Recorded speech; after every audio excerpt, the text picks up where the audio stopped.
ഇത്തവണ IFFKയിൽ കണ്ട മറ്റൊരു മികച്ച സിനിമ കൂടി പരിചയപ്പെടുത്തുകയാണ്. ജാഫർ പനാഹി സംവിധാനം ചെയ്ത it was just an accident. ഈ പേർഷ്യൻ ക്രൈം കോമഡി ഡ്രാമ സിനിമയെ കുറിച്ചാണ് ഇന്ന്.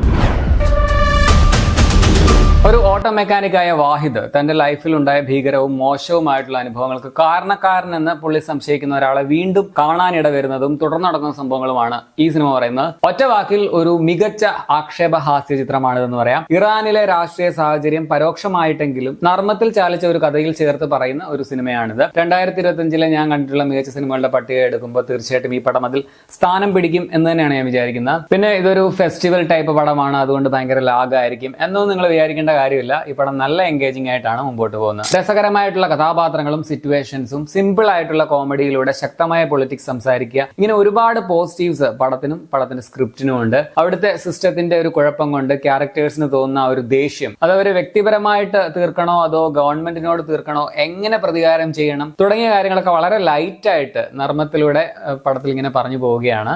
പോകെ അതെങ്ങനെ അവർ പിന്നീട് മെച്വേർഡ് ആയിട്ട് ഹാൻഡിൽ ചെയ്യാൻ ശ്രമിക്കുന്നു എന്നുള്ളതൊക്കെ വളരെ ഗംഭീരമായിട്ട് തന്നെ അവതരിപ്പിച്ചിരിക്കുന്നതായിട്ടാണ് എനിക്ക് തോന്നിയത്. കൂർത്ത അമ്പ് പോലെ തറയ്ക്കുന്ന കൊള്ളുന്ന രീതിയിലുള്ള ഹാസ്യമാണ് പടത്തിലുള്ളത്. പോലീസുകാരിങ്ങനെ ക്രെഡിറ്റ് കാർഡ് മെഷീൻ എടുക്കുന്ന സീനൊക്കെ ഭയങ്കര കയ്യടിയോടെയാണ് തിയേറ്ററിൽ ആൾക്കാർ സ്വീകരിച്ചത്. പടം കൊണ്ടു നിർത്തിയേക്കുന്ന ആ ഒരു എൻഡിങ് ഷോട്ടും അതെനിക്ക് ഭയങ്കരമായിട്ട് ഇഷ്ടപ്പെട്ടു. ചെറുതാണെങ്കിലും ഉപരിതലത്തിലൂടെ നോക്കുമ്പോൾ പടത്തിന് ഒരു ത്രില്ലർ സ്വഭാവം ഉണ്ടെന്ന് പറയാം. സിനിമയുടെ കാസ്റ്റിംഗ് മികച്ചതാണ്, അതുപോലെ അഭിനയിച്ച എല്ലാവരുടെയും പെർഫോമൻസും മികച്ചത് തന്നെയാണ്. വാഹിദ് എന്ന ക്യാരക്ടറായിട്ട് വന്നിരിക്കുന്നത് വാഹിദ് മൊബാസരി എന്ന നടനാണ്. അതുപോലെ പ്രൊനൗൺസിയേഷൻ തെറ്റാണെങ്കിൽ ക്ഷമിക്കുക. ഭയങ്കര ഇൻട്രസ്റ്റിംഗ് ആയിട്ടുള്ള രസകരമായിട്ടുള്ള ഒരു ക്യാരക്ടറാണ്. പുള്ളി അത് വളരെ കിടുവായിട്ട് തന്നെ ചെയ്തു വെച്ചിട്ടുണ്ട്.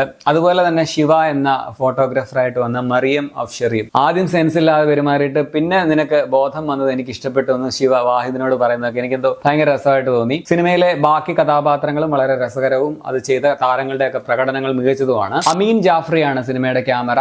അമീർ എത്മിനാൻ ആണ് ഇതിന്റെ എഡിറ്റിംഗ്. മികച്ച വിഷ്വലുകളും നല്ല ലൊക്കേഷനും ക്രിസ്പ് ആയിട്ടുള്ള എഡിറ്റിംഗും ഒക്കെ പടത്തിന്റെ മികവ് തന്നെയാണ്. പടത്തിന്റെ music, background score, production quality ഒക്കെ മികച്ചതാണ്. എനിക്ക് ഈ പടത്തിൽ ആക്ച്വലി അങ്ങനെ വലിയ നെഗറ്റീവ്സ് ഒന്നും ഫീൽ ചെയ്തിട്ടില്ല. സ്റ്റിൽ ഇത് എല്ലാവരുടെയും കപ്പ് ഓഫ് ടീ ആണോ എന്ന് എനിക്ക് സംശയമുണ്ട്. എല്ലാവർക്കും ഇഷ്ടപ്പെടുമോ എന്ന് എനിക്കറിയില്ല. പനാഹിയുടെ മറ്റ് സിനിമകൾ കണ്ടിട്ടുള്ളവർക്ക്, അദ്ദേഹത്തിന്റെ സിനിമകളുടെ ആ ഒരു സ്വഭാവം അറിയാവുന്നവർക്ക് ഇത് വർക്കാവുന്നതാണ് ഞാൻ വിചാരിക്കുന്നത്. അവാർഡ് ടൈപ്പ് പടം എന്ന് വരെ നിങ്ങൾ മാറ്റി വെക്കേണ്ട കാര്യമൊന്നുമില്ല. ഇതിൽ 1-2 കോമഡിക്കെങ്കിലും നിങ്ങൾ അറിയാതെ ചിരിച്ചു പോകും എന്നുള്ളതാണ്, അല്ലെങ്കിൽ വർക്കാവും എന്നുള്ളതാണ് എനിക്ക് ഫീൽ ചെയ്യുന്നത്. ഒരു തിയേറ്റർ വാച്ച് മെറ്റീരിയൽ എന്നൊന്നും സ്റ്റിൽ ഞാൻ പറയില്ല.